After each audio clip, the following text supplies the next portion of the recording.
الله الرحمن الرحيم. بسم الله الرحمن الرحيم. الحمد لله رب العالمين، والصلاة والسلام على النبي الكريم وعلى آله وأصحابه أجمعين ومن تبعهم بإحسان إلى يوم الدين. حضرات محترم، قابل احترام ممبر پارلیمنٹ، اسٹیج شخصیات اور قابل احترام علماء اکرام اور حاضرین مجلس، ہم خاک وطن کی خوشبو ہیں، بے داغ ہمارا دامن ہے. ہم خاک وطن کی خوشبو ہیں، بے داغ ہمارا دامن ہے. ہم اہل جہاں میں یکتا ہیں، انصاف ہمارا نعرہ ہے. بے باک ہماری فطرت ہے، بے باک ہماری فطرت ہے. باطل سے ہمیں ٹکرانا ہے. ہم ہندو مسلم ایک ہیں سب، حاکم کو ہمیں بتلانا ہے. آج ہندوستانی مسلمان اپنی تاریخ کے انتہائی سنگین دور سے گزر رہا ہے. اس کی جان، مال اور عزت و آبرو کو پامال کیا جا رہا ہے. اس کی مسجدوں، مدرسوں اور قبرستانوں، درگاہوں اور خانقاہوں کو ہڑپنے کی ایک ظالمانہ کوشش ہے. ایک ظالمانہ قانون بنا کر جائز قرار دے دیا گیا ہے ہڑپنے کو. مسلمانوں کے خلاف نفرت کو دیش بھکتی کہا جانے لگا ہے. آج ہمیں اپنے ہی ملک میں ظلم، تفریق، ڈسکریمنیشن، ناانصافی اور نفرت کا شکار بنایا جا رہا ہے. ہم نے تو اپنا لہو دے کر اس ملک کو آزاد کروایا تھا. ہم نے اس ملک کی آزادی کی خاطر اپنی گردنیں کٹوائی تھیں. انگریزوں کے خلاف سب سے پہلے آزادی کا نعرہ ہم ہی نے دیا تھا. آزادی کے بعد اس ملک کو سجانے سنوارنے میں ہمارا خون پسینہ برابر کا لگا ہوا ہے. اس ملک کی آزادی کی تاریخ کو اگر دیکھا جائے تو ہندوستان کی مٹی کو اگر اٹھایا جائے کسی بھی کونے سے، کسی بھی خطے سے، اور اس کو نچوڑا جائے تو اس میں ہمارا خون کے قطرے نکل کے آئیں گے، ہماری قربانی کے. اس ملک کی آزادی میں ہمارا لہو شامل ہے. 1965 کی جنگ میں ہمارا خون شامل ہے. 1971 کی جنگ میں ہمارا خون شامل ہے. کارگل کی جنگ میں ہمارا خون شامل ہے. اور آئندہ اس ملک میں کسی بھی طرح کی قربانی اگر ضرورت پڑی تو انشاءاللہ قیامت تک اس ملک کے تحفظ کی خاطر ہمارا خون شامل رہے گا انشاءاللہ.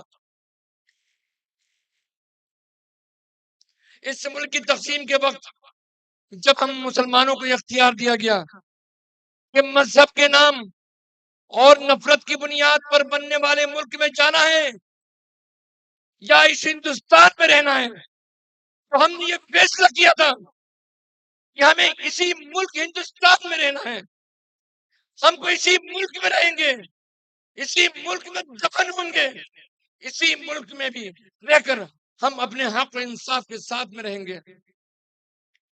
مذہب کے نام پر کی جانے والی تفریق اور تقسیم کی ہم نے مخالفت کی. جامع مسجد دہلی کی سیڑھیوں پر کھڑے ہو کر مولانا ابوالکلام آزاد نے مسلمانوں کو آواز دی تھی کہ تم یہ ملک چھوڑ کر کہاں جا رہے ہو؟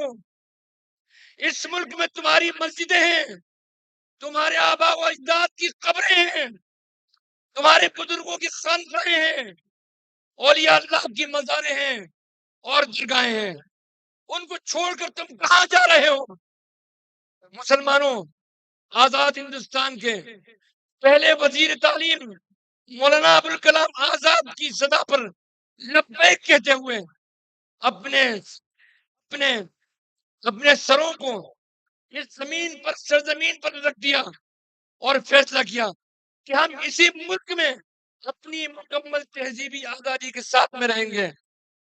آج ہم سے ہماری انہی قبروں، مسجدوں، خانقاہوں اور درگاہوں کو چھینا جا رہا ہے، جس کا واسطہ مجاہد آزادی مولانا ابوالکلام آزاد نے دیا تھا۔ ہم نے تو اس ملک کو ہمیشہ وحدت انسانیت کا پیغام دیا، آپسی بھائی چارے کا درس دیا۔ ایک ناحق قتل کو پوری انسانیت کا قتل مانا، لیکن ہمارے ساتھ کیا ہوا؟ آج سب سے زیادہ ہمارے ہی حقوق چھینے جا رہے ہیں۔ مسلمانوں کے خلاف جھوٹ اور نفرت کا بازار گرم کر دیا گیا ہے۔ اس وقت ہندوستانی مسلمان جھوٹ، نفرت، ظلم، فرقہ پرستی، تفریق، ناانصافی، ڈسکریمنیشن کا سب سے زیادہ شکار ہے، اور اس کے ذمہ دار وہ لوگ ہیں جن کے ہاتھ میں زمام اقتدار ہے، جن کی ذمہ داری انصاف کا قیام تھا اور قانون کی بالادستی تھی، جن کے ہاتھ میں، جن کی ذمہ داری سماجی ہم آہنگی کو قائم رکھنا تھا، جن کی ذمہ داری آئین ہند کا تحفظ تھا، جن کی ذمہ داری جمہوریت اور سیکولرزم کی حفاظت تھی، وہی اقتدار کے ٹھیکیدار مسلمانوں کے خلاف پھیلنے والی نفرت، مسلمانوں پر ہونے والے ظلم اور ان کی مذہبی اور آئینی حقوق کو چھیننے کے اصل ذمہ دار ہیں۔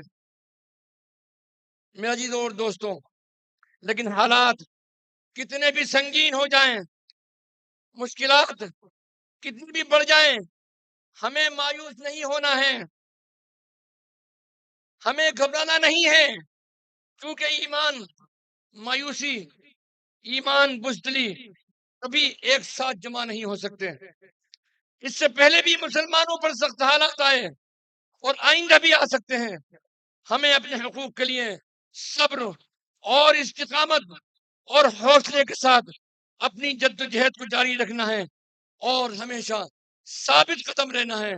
ثابت قدم رہو گے ہندوستانی مسلمانوں، عہد کرو کہ انشاءاللہ ہم ثابت قدم رہیں گے، ملک کے آئین، ملک کے دستور کے دائرے میں رہ کر اپنے حقوق کے حصول کی جدوجہد انشاءاللہ اپنی زندگی کی آخری سانس تک جدوجہد جاری رکھیں گے۔ عزیز دوستوں، آل انڈیا مسلم پرسنل لا بورڈ جہاں ہندوستانی مسلمانوں کا متحدہ متفقہ پلیٹ فارم ہے، بورڈ کا پیغام یہ ہے کہ اپنی صفوں میں اتحاد پیدا کریں۔ کسی بھی لڑائی کو جیتنے کے لیے اتحاد ضروری ہے۔ بورڈ نے کلمے کی بنیاد پر امت مسلمہ کے اتحاد کا جو نمونہ پیش کیا ہے، اس کی مثال پوری دنیا میں نہیں ملتی ہے۔ ہمیں اس نعمت کی قدر کرنی چاہیے اور کوشش کرنی چاہیے کہ ہماری صفوں میں انتشار پیدا کرنے والوں کو جگہ نہ ملے، کیونکہ اتحاد زندگی ہے اور انتشار موت ہے۔ ہمارا یہ ملک ایک جمہوری ملک ہے۔ جمہوریت میں سب سے بڑی طاقت اجتماعیت اور اتحاد ہے۔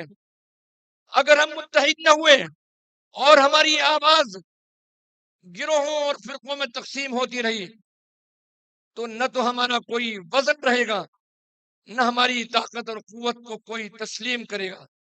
لہذا میرے بھائیوں، یہ عہد کریں کہ ہم انشاءاللہ متحد رہیں گے، ایک رہیں گے، اور دوسرا اہم کام جو ہمیں کرنا ہے وہ یہ کہ ہمیں بیداری لے کر آنا ہے، اپنے حقوق کا لوگوں کو احساس دلانا ہے، کیونکہ آزادی اور حقوق اس کے چھینے جاتے ہیں جو اپنے حقوق سے بے خبر ہوا کرتے ہیں۔ ہمیں خود بھی بیدار رہنا ہے اور لوگوں کو بھی بیدار رکھنا ہے۔ میں ایک بات بار بار کہتا ہوں کہ ہمیں یاد رکھنا چاہیے کہ ہماری یہ وقت بچاؤ مہم صرف مسلمانوں کی لڑائی نہیں ہے، یہ تمام ہندوستانیوں کی لڑائی ہے، یہ ظلم کے خلاف انصاف کی لڑائی ہے، یہ لاقانونیت کے خلاف قانون کی بالادستی کی لڑائی ہے، یہ جمہوریت اور سیکولرزم کے تحفظ کی لڑائی ہے، یہ تفریق، ڈسکریمنیشن کے خلاف ایکوالٹی اور برابری کی لڑائی ہے۔ اس وقف ایکٹ کے ذریعے جہاں مسلمانوں کی مذہبی آزادی پر ڈاکہ ڈالا گیا ہے، وہیں اس وقف ایکٹ کے ذریعے دستور ہند کی خلاف ورزی بھی کی گئی ہے۔ اس وقف ایکٹ کے ذریعے جمہوریت اور سیکولرزم کی بنیاد پر حملہ کیا گیا ہے، اور یہ قانون جتنا مسلمانوں کے لیے خطرناک ہے، اتنا ہی دلتوں، آدیواسیوں، سکھوں، جین، عیسائیوں اور تمام کمزور طبقات کے لیے بھی خطرناک ہے، کیونکہ اگر دستور باقی رہا اور قانون کی بالادستی قائم رہی تو سب کے حقوق محفوظ رہیں گے، اور اگر مسلمانوں کے خلاف یہ لوگ دستور ہند کی خلاف ورزی کرنے میں کامیاب ہو گئے تو یاد رکھو کہ ایک ایک کر کے سب کا نمبر آئے گا، نہ تو کسی کی آزادی باقی رہے گی، نہ کسی کے حقوق باقی رہیں گے، نہ جمہوریت باقی رہے گی، نہ سیکولرزم باقی رہے گا۔ دستور کی حفاظت میں ہی اس ملک کی کامیابی اور اس کی ترقی کی ضمانت ہے۔ یہ بات واضح رہنی چاہیے کہ مسلم دشمنی اور اکثریت پسندی کی بنیاد پر پاس کیا گیا یہ وقف ایکٹ دستور ہند کے article 14، article 15، article 25، article 26، article 29 اور آرٹیکل 30 کے خلاف ہے۔ اس لیے اس دستور مخالف ایکٹ کی مخالفت کی ذمہ داری تمام انصاف پسند شہریوں کی ہے، اور ہم مسلمانوں کو اپنے احتجاج، اپنی پریس کانفرنسوں اور اپنی میٹنگوں میں اس بات کا لحاظ رکھنا ہے کہ اس تحریک میں تمام ہندوستانیوں کی نمائندگی ہو۔ ہمارے لیے یہ بات بہت خوشی کی ہے کہ اس لڑائی میں ہمارے ساتھ ہمارے برادران وطن ہندو بھائی بھی ہمارے ساتھ میں ہیں، شامل ہیں۔ پارلیمنٹ میں اس قانون کے خلاف پڑھنے والے 232 ووٹوں میں سے صرف 24 ووٹ مسلمانوں کے تھے، باقی تمام ووٹ ہمارے غیر مسلم بھائیوں کے تھے، جنہوں نے ظلم کے خلاف انصاف کا ساتھ دیا، بہت ہی پرزور آواز میں اس قانون کی مخالفت کی۔ ان سب کے لیے شکر گزار ہیں اور ان کو مبارکباد دیتے ہیں کہ انہوں نے انصاف کی لڑائی میں ہمارا ساتھ دیا۔ انشاءاللہ اس قانون کی واپسی تک ہم سب مل کر لڑیں گے، اس ملک کے دستور کے تحفظ اور قانون کی بالادستی کو انشاءاللہ یقینی بنائیں گے۔ میرا عزیزو دوستو، آخری بات جو مجھے عرض کرنی ہے وہ یہ ہے کہ اس حکومت نے ملک کے خلاف جھوٹ کا ایک پہاڑ کھڑا کر رکھا ہے۔ چھوٹے سے لے کر بڑے سے بڑے نیتا جھوٹ بولنے میں ایک دوسرے کو پچھاڑنے کا مقابلہ کر رہے ہیں۔ بے حیائی کے ساتھ پارلیمنٹ کے اندر بھی جھوٹ کا سہارا لیا گیا، وقف کے خلاف بھی بہت سارے جھوٹ اور نیریٹو کھڑے کیے گئے۔ بہار کے گورنر بول رہے ہیں کہ اس سے پسماندہ اور غریب مسلمانوں کو فائدہ ہوگا۔ حقیقت یہ ہے کہ اس وقف ایکٹ کی ایک بھی ترمیم اس میں ایسی نہیں جس سے ہم کسی بھی مسلمان کو کسی بھی طریقے سے کوئی فائدہ ہو، پسماندہ ہو یا غریب، مرد ہو یا عورت، کسی کو بھی فائدہ پہنچنے والا نہیں ہے۔ یہ ایک مکمل طور پر وقف کے تصور، وقف کی اسلامی اسکیم کو اس سرے سے ختم کرنے والا ہے۔ لہذا ہم سب کی ذمہ داری ہے کہ ہم میڈیا اور سوشل میڈیا کے ذریعے ان پروپیگنڈوں کا جواب دیں، اور ہر شہر اور ہر ضلع میں وقف کانفرنس اور راؤنڈ ٹیبل میٹنگیں کر کے لوگوں کو اس کی خامیاں بتلائیں۔ دوستو، عزیزو، میری آخری بات یہ ہے کہ ہم سب کو ہوشیار رہنے کی ضرورت ہے، کیونکہ حکومت ہماری صفوں میں میر جعفر اور میر صادق کھڑے کرے گی اور کر رہی ہے۔ جو بھی اس قانون کا حمایتی ہو وہ مسلم قوم کا میر جعفر اور میر صادق ہے۔ اپنی صفوں میں ایسے لوگوں کو پہچان کریں، اپنے صفوں میں ایسے لوگوں کی پہچان کریں، ان کے بہکاوے میں نہ آئیں۔ ہم جھارکھنڈ حکومت کے شکر گزار ہیں کہ انہوں نے وقف ایکٹ میں مسلمانوں کا، دستور ہند کا اور انصاف کا ساتھ دیا ہے۔ یہاں کے چیف منسٹر اور یہاں کی کیبنٹ اور یہاں کی اسمبلی کے ممبران، ہم جو کہ جنہوں نے موافقت کی ہے ہماری، ہم ان سب کے شکر گزار ہیں۔ اسی طریقے سے ہم نتیش کمار، چندر بابو نائیڈو، چراغ پاسوان، اجیت پوار، جیتن رام مانجھی اور چین چودھری وغیرہ نے کھل کر ظالم کا ساتھ دیا ہے اور مسلمانوں کی پیٹھ میں چھرا گھونپا ہے۔ میری یہ تمام مسلمانوں اور انصاف پسند شہریوں سے گزارش ہے کہ ان پارٹیوں اور ان کے لیڈران کو اچھی طرح پہچان لیں۔ یہ کانسٹیٹیوشن کے مخالف ہیں، یہ دستور کے مخالف ہیں، یہ ظالم کی حمایت کرنے والے ہیں، یہ ملک کی جمہوریت کے مخالف ہیں۔ ان کو صرف اپنی کرسی سے پیار ہے، اس لیے یا تو یہ حکومت کو قانون واپس لینے پر مجبور کریں یا پھر ہر جگہ ہمیشہ ہماری مخالفت کے لیے تیار رہیں۔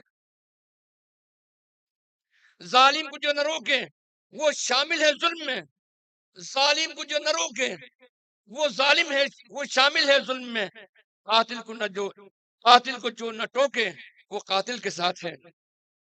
میرا جیرو اور دوستوں، ایک بار یہ نعرہ لگاؤ اور اس بات کا عہد کرو کہ ہم کو یہ کالا قانون منظور نہیں ہے۔ ہم حکومت سے مطالبہ کرتے ہیں کہ یہ کالا قانون واپس لو، یہ کالا قانون واپس لو، یہ کالا قانون نامنظور ہے۔ اور آخر میں ایک بہت اہم بات جو آپ سے عرض کرنا چاہتا ہوں وہ یہ ہے کہ وقف کی حفاظت کا مسئلہ اتنا حساس ہے کہ ابھی کل رات جب آل انڈیا بہتر ہے ختم کر رہا ہوں، ٹھیک ہے، کل رات جب آل انڈیا مسلم پرسنل لا بورڈ نے ملک کے تمام باشندگان کو آواز دی تو بورڈ کی آواز پر پورا ملک سراپا احتجاج ہوا۔ ووٹ کی بتی گل تحریک میں لوگوں نے بڑھ چڑھ کر حصہ لیا اور پورے ملک میں ایک اندھیرا سا چھا گیا۔ یہ بتی گل تحریک میں یہ اعلان ہے کہ اس تحریک کے اندر ہزاروں لاکھوں نہیں کروڑوں برادران ملت اور برادران وطن شامل حال ہیں۔ اللہ سبحانہ و تعالی ہمارے اس اتحاد کو باقی رکھے، جس طریقے سے کہ ہم نے اس ملک کی آزادی میں متحد ہو کر جنگ لڑی تھی، ہم اس فرقہ پرستی کے خلاف بھی متحد ہو کر جنگ لڑتے رہیں گے۔ اللہ سبحانہ و تعالی ہماری صفوں میں اتحاد پیدا فرما دے۔ اللہ سبحانہ و تعالی ہمیں بھرپور کامیابی سے نوازے۔